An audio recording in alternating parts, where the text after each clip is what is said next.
go look at the construction list, but we have allowable square footage, and, you know, most of the attendance areas have the square footage that the state will reimburse on for facilities.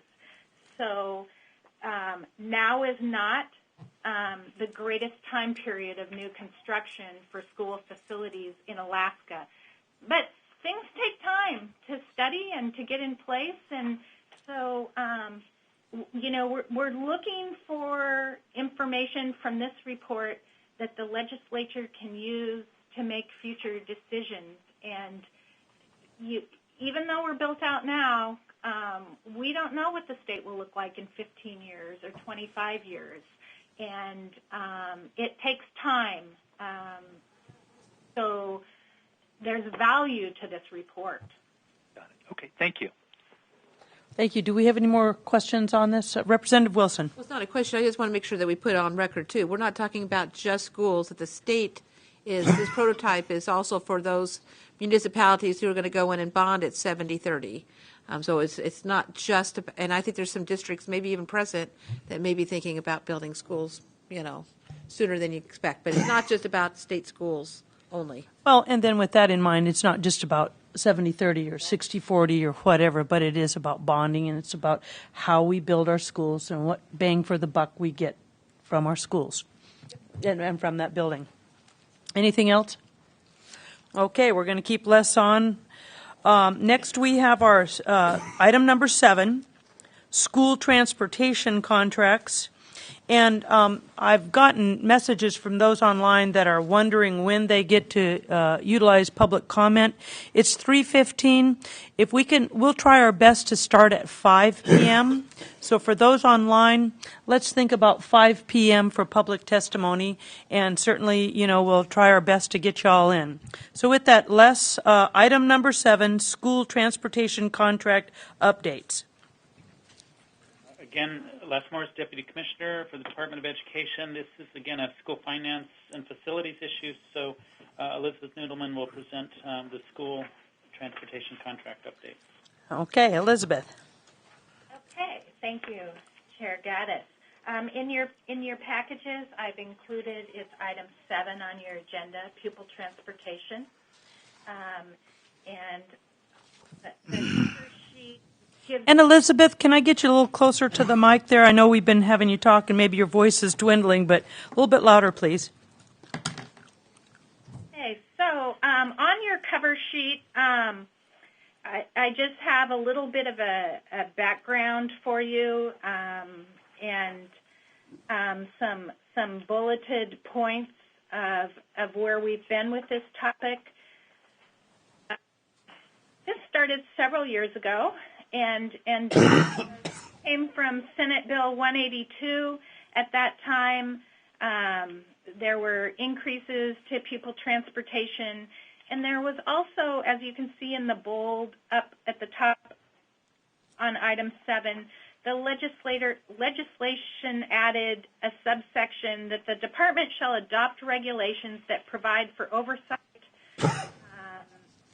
safe, cost-effective student transportation, and the regulations include a requirement for contract terms of not less than 3 years if feasible, and standard periods, and again, ensuring cost efficiencies. So what the department did, and you'll see there's a set of regulations. Those are the current regulations in effect now. And when the pupil transportation program went to a grant program, there was not standardized definitions or reporting back to the department. So one of the things that these regulations do is they set up a small amount. We tried to not be burdensome, but we re-identified from what we used to have what the pupil transportation program is. So on page 2, we describe the establishment of regular routes, and you'll see that throughout the regulations. On page 5, at 27056, there's some required transportation reports and documents. And what this is meant for is that we'll have some data to look back on. We'll be able to see the number of routes that were needed for the number of students in the districts, and in the future be able to use that information for decision making. You'll see on page 6, competitive pupil transportation proposals. There's now a consistent amount of minimum requirements for proposals, so that from one district to the next, it's apples to apples,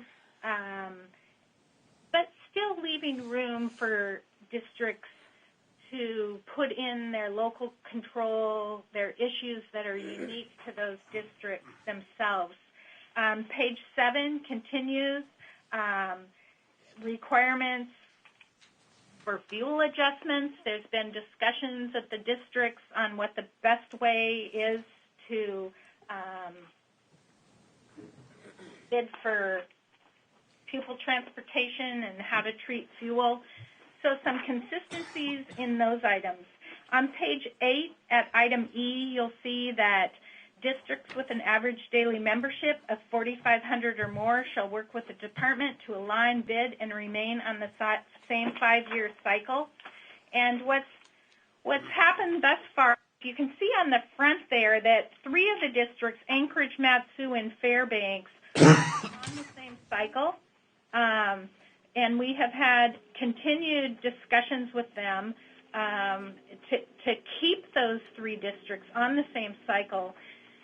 But, you know, there's a lot of challenges. Anchorage's buses are old.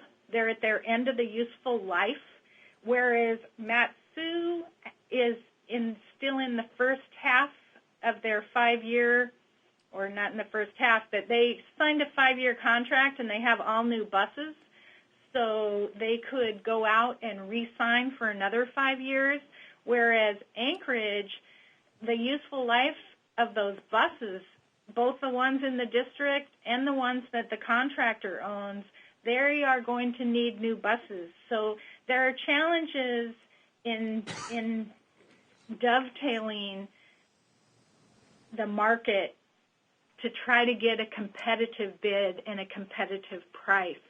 Fairbanks is unique because Fairbanks keeps their buses in a cold weather bus barn in order to be able to start those buses in the morning, and that facility is owned by their current contractor. But we continue to have meetings with the larger districts, and the districts have drafted a contract that orders things for a prospective bidder to look at in the same order, so that as they reach out to the bidders, it's easy to see where the districts are the same and where they are different. So if someone was interested in bidding on multiple districts, they're on the same cycle, the contract has some consistency, some similarities. It's hoped that those kinds of items will help maintain or improve the competitive bid environment. Thank you. We do have a question. Mr. Neese. Yeah, could I get some clarification on which of the 2 Anchorage school bus systems you're talking about that is at the end of its useful life? Because in Anchorage, part of it's contracted out and part of it is wholly owned ASD. So I would have to go back and look at the actual age of the buses. The contracted out buses are older than the in-district buses, but there are a large number of buses in Anchorage that are getting towards 12 years old. Okay. And Elizabeth, if I could interject, and I guess I'm going back to my school board days, And I'm sure that my